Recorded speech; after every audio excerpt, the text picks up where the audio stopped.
Êtes-vous devant une montagne? Une situation qui, humainement, semble impossible, une muraille si haute que vous ne voyez plus la lumière du jour? Peut-être est-ce une maladie, une situation financière désastreuse, une relation brisée, ou un rêve qui semble mort et enterré. La voix de la raison, froide et logique, vous murmure à l'oreille que c'est la fin, qu'il faut abandonner, qu'il n'y a plus d'espoir. Vous avez peut-être prié, jeûné, espéré, et le silence a été votre seule réponse, un silence qui a érodé votre foi et nourri votre doute. Ce sentiment d'impuissance est un fardeau terrible, qui vous isole et vous laisse à bout de souffle. Comment croire quand la réalité crie le contraire? Comment s'accrocher à une promesse quand les circonstances la démentent chaque jour?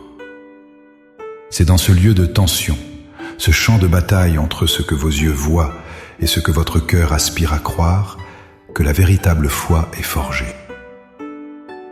La réponse ne se trouve pas dans une force mentale que vous devriez produire vous-même, mais dans une connexion profonde avec celui pour qui rien n'est impossible. Dans les instants qui suivent, je vous invite à un voyage. Un voyage pour passer de la simple observation de votre montagne à la déclaration de foi qui la déplace.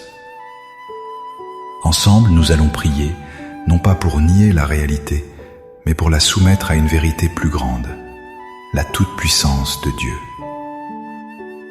Avant que nos lèvres ne formulent une prière, il est essentiel que notre cœur comprenne une vérité fondamentale. La foi qui déplace les montagnes n'est pas une foi en notre propre capacité à croire. C'est une foi en la nature même de Dieu. L'Écriture ne nous demande pas d'avoir une foi parfaite, mais de placer notre foi, même imparfaite, en un Dieu parfait.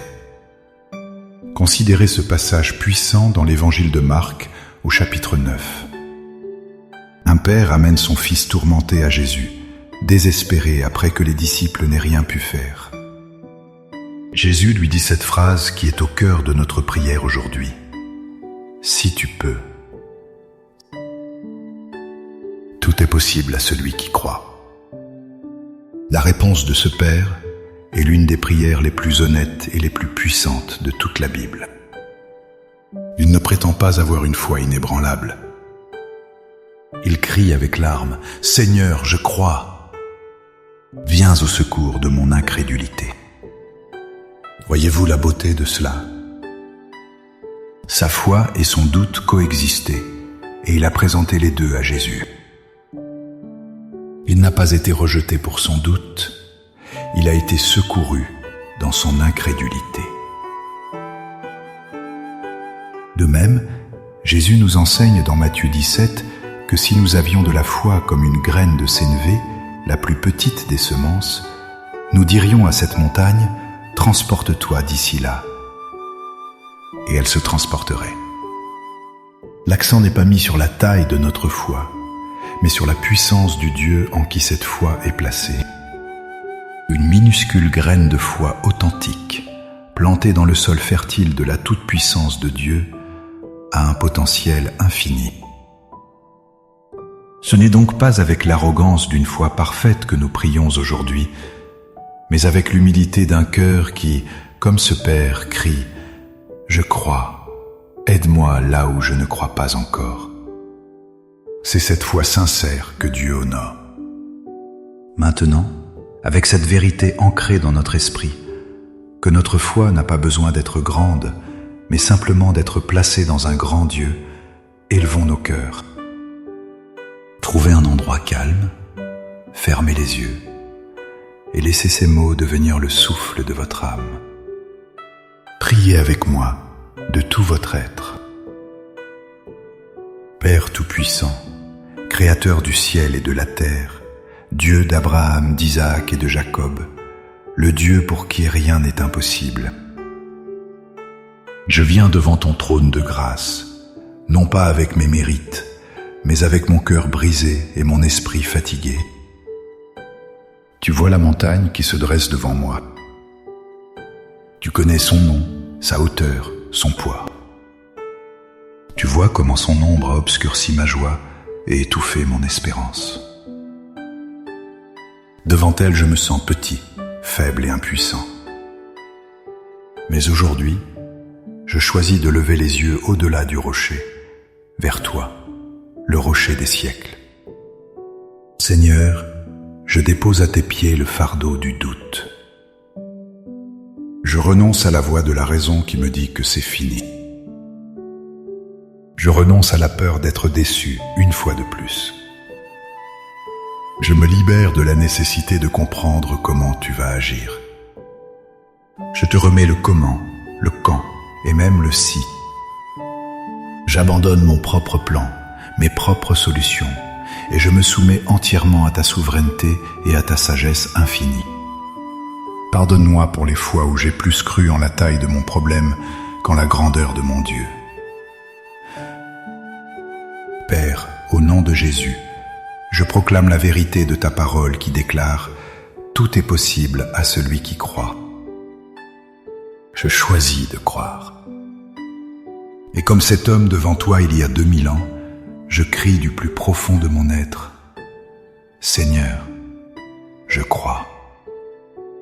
Mais là où la peur et le doute persistent, là où les blessures du passé crient plus fort que tes promesses, je t'en supplie, viens au secours de mon incrédulité. Remplis de ta foi les crevasses de mon doute. Je proclame que tu es le Dieu qui fraye un chemin dans la mer, qui fait jaillir l'eau du rocher, qui ressuscite les morts. La situation qui me fait face n'est rien pour toi. Donne-moi tes yeux pour voir au-delà de la montagne, pour voir la victoire que tu as déjà préparée. Fortifie ma foi, même si elle n'est que de la taille d'une graine de sénévé, et je la plante maintenant dans la certitude de ton amour et de ta puissance.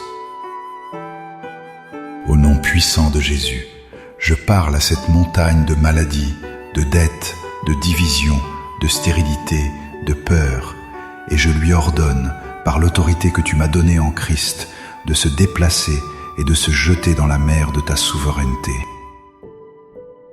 Je ne la regarderai plus avec crainte, mais avec foi. Par la foi, je reçois maintenant ton intervention. Je commence à te remercier, non pas pour ce que mes yeux voient déjà, mais pour ce que ma foi sait que tu es en train de faire dans les coulisses.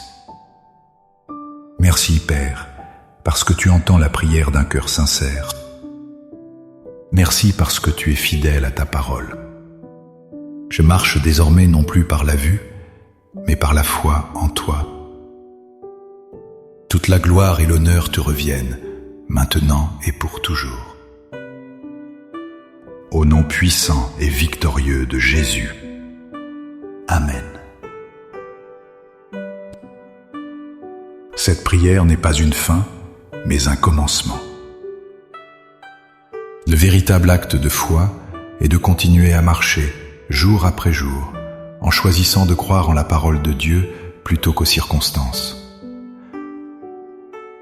Gardez cette prière dans votre cœur, répétez-la chaque fois que le doute frappe à votre porte. Si cette prière a ravivé une flamme en vous, n'hésitez pas à aimer cette vidéo, à la partager pour qu'elle puisse être une source d'encouragement pour quelqu'un d'autre qui fait face à sa propre montagne, et à vous abonner pour continuer à grandir ensemble dans la foi. Pour sceller votre engagement de foi et vous joindre à une communauté de croyants, écrivez dans les commentaires la prière puissante du Père « Je crois, viens au secours de mon incrédulité ». Chaque commentaire est un témoignage que nous ne sommes pas seuls dans ce combat. Que la paix de Dieu, qui surpasse toute intelligence, garde vos cœurs et vos pensées en Jésus-Christ. Soyez bénis.